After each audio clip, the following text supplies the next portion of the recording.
August 2nd, 2017.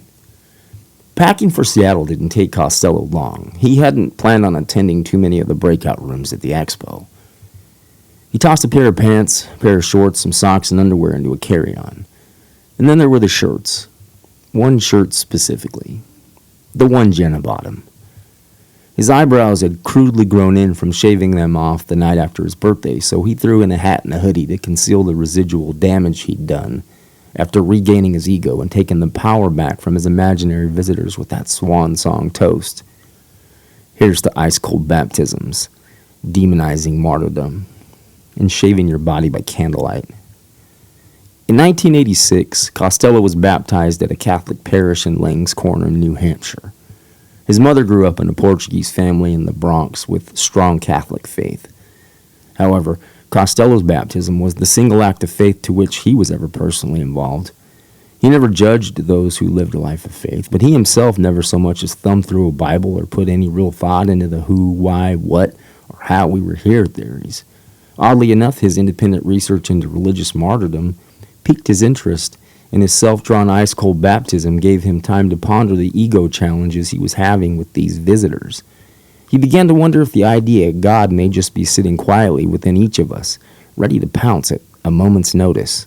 Ben was aware Costello was experiencing depression, but missed the signs screaming agoraphobia and schizophrenia. His drinking came with the job, in theory, so that was also acutely glossed over. Costello was booked first class from LAX to Seattle and handed a cash per diem of $90 a day. A coach seat and a credit card would have kept Costello a bit more focused. Ben is a big believer in the human spirit and trusting his employees. His avant-garde approach towards life is why he's been such a success in his career. Costello would have been better served had a miserable traditionalistic type been a bit more conservative with transitioning him back to work. It's only water under the bridge if you don't burn your bridges. The free drinks in first class was strike one. Stewards on a 2.5-hour flight typically pour 2 drinks to their first class flyers. Costello had a few at the airport bar before boarding and was ready for several more en route to his destination. He was introduced to an air marshal after several requests for a 4th cocktail.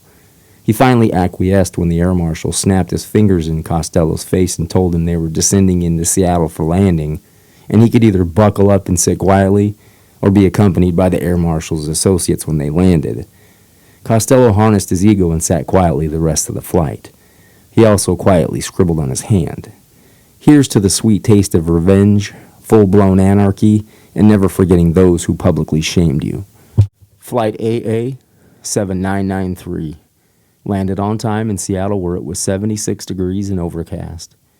A Ford Explorer was waiting for Costello at the Hertz desk, but he paid out of pocket and drove off upgraded in a 4-door Jeep Wrangler. He was no longer there to network. He was on vacation. He looked down at that new toast he scratched on his hand prior to landing in Seattle. He knew at that moment his fealty to an unknown entity within him hadn't yet gone away.